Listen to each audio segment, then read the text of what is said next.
Alright YouTube, I'm Cool40 here. Please thumbs up this video if you want to see more Gadget content, because I'm actually back on the Gadget train now. So give me your input by liking this video, so we can get some more Gadget content around here. Deep sigh. Anyway, Chicago. Long story about the deck.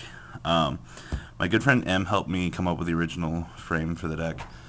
And, you know, we did some testing back and forth. He did most of it. He gave me the list. I played it once or twice, said I like it.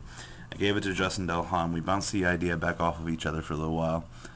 And then, you know, I decided to play this. So I turned in my deck list Friday. Friday night, Delhan, it's like, Robbie, take out Trag for Photon Thresher. I'm like, it's a good idea, but I can't do it because I already turned in my deck list. So can't change my deck at that point. So me and Delhan decided to play some games in the hotel. I ended up 4-0ing him because whatever Gadget deck I make is always made for the mirror match. I don't know why. I blame Trag every time. So he ended up switching from Gadgets to Chaos Dragons. I understand why. He ended up losing on the bubble. I ended up going 1-1 drop. And there's a giant anime convention there, and I was more thrilled about that. But I'm going to give you guys my list anyway, so you guys can complain. But yeah, thanks Tim for helping me come up with the list. Delhan, thanks for not playing Gadgets this time. I don't know. It was a pleasure to see you again. So anyway, on to the list. Pretty self-explanatory. The Herder. If you guys want to see this deck be played too, my Duel Against Dragon Duels Girl's up, and I played this card for card. So 6 Gadgets, triple tour guide. 1 second. My logic behind this was pretty flawed, but it actually worked out in my favor. The ability with Sangan to get the Veiler, or access to any of the rank 3s, it gives you a little bit more footing with the current format, and Herder speed.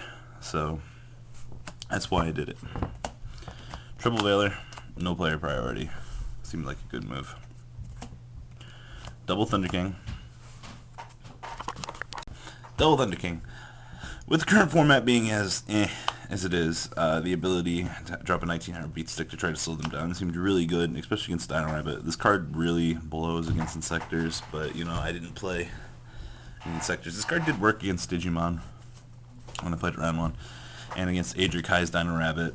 It did a little bit of work too. Sorry, Adric. Sorry I had to make you think. Double Trag and Gores. Delhan was against these the whole weekend. Trag is my response to anything big that happens to come out, and against Logia, he's a 1-card solution. He just goes air attack mode, poke over. You know, yeah, most of the time I'm only going to drop him at 18 to 24, but when he drops, he's good, and he allows me to take any of the level 4s most of the time. And with the inclusion of Tour Guide, I get access to take their 3s as well. So, more power to Trag. The 1-tech Reaper. M came up with this one. This was all his idea. I don't understand what he was thinking until I actually played. The ability to sit Reaper with your Smash Grounds.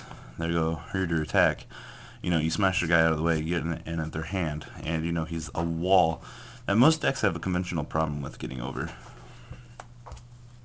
And then all the way from Kansas City, the big man himself, Lackluster Soldier.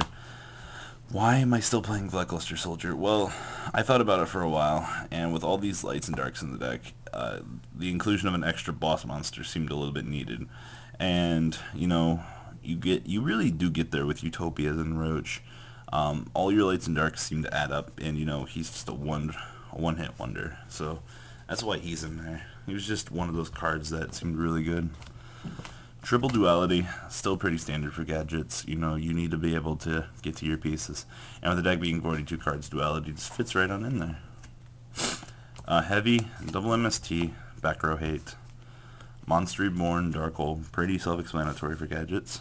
Double Smash Ground, once again, same thing as always. Even though this card seems a little bit lackluster now. Book of Moon and Avarice brings us to the end of our lineup.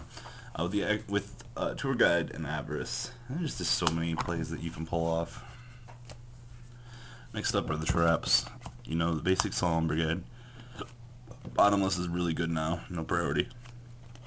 Double Torrential, Mirror Force, and then my 2 1-ofs. I was going to play Double Prison, but my friend Jobber suggested, he's like, hey, Robbie, 2 prisons or 1-1. So it was a really good idea, and it ended up working out for me. I'm not really... I don't really like Compulse right now, to be honest with you guys. I like the ability to remove the monster from play, but, you know, with the lack of priority, this card just gains all the much favor. Alright. Extra deck. My little Karibo signed Chimera Tech. 1 Zenmains. 1 Giga Brilliant. This is because of lights. And, you know, boosting a Gadget army is not exactly bad. 1 Neviair. 1 number 17. 1 Acid Golem. 2 Maystroke.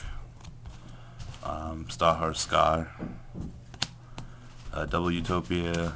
Utopia Ray. Kalidor. Startard. And Mistworm. Alright, that's my extra. On to the side. Got a few things to explain in here. Double Cyber. I love this card. I'm sorry. Double Doom Caliber. Whatever deck I play, gadget-wise, Doom Caliber is always going to be there. These guys have always been with me in the long run, and it's just one of those cards that I would rather not play without. Double Crow. I don't know. I didn't use this card at all. I really don't know how to feel about it right now. It feels like it should be here. Double Snowman. Play this card. Play it now. This card is so fucking stupid. You don't even know until you play it. It's like, oh, Herder 1900, and then next turn you summon Tour Guide, get sang in an overlay. So many bad plays that you can do with that card. 1 Mystical. I don't know. I felt that I needed the extra spell and trap destruction, especially with Skill Drain running rampant right now. And, you know, a little extra hate against Dino Rabbit's not always a bad thing. 1 Prison. It wasn't in the main. It had to go on the side. Double Chain Disappearance. I don't know how to feel about this card either. It seems like it's good, but, you know, I didn't play it, so I really don't know. Double Shadow Mirror, same thing. Seems like it's a good card, but I didn't really get the chance to play it. It's mainly here for Insectors and Dark World. This card's really good. I don't know why I ever took the second one out. This card is Oppression on crack to me. I really do love Vanity's Emptiness. A lot of you should consider this card in your side deck, just because, yeah, it's usually a 1-for-1, but, you know, it forces your opponent to make one bad move to get rid of it. So, that's my Gadget deck. The reason why Tour Guide's in here is just because you have to keep up with the meta right now. The meta's not exactly the best place to be. I'm not going to lie about that. And, you know, a lot of the other card tech choices like Trago, they do seem bad, but they worked out for me as a player. I mean, you guys are welcome to change them for the Photon Thrasher idea that Delhan had. I'm probably going to test Thrashers in the side because I do like that idea a lot. So, let me know what you guys think about this down below, and please like this video for more Gadget content. I'm going to start playtesting these guys a lot more now. And you guys can thank him in the comments down below for coming up with this frame. So, yeah guys, I do appreciate some input on this. Let me know. I really should have probably played more with the YCS, but the enemy convention was too fun. So many pictures. If you want to see the pictures, they're on my Facebook. So, alright guys, MCool40 tuning out.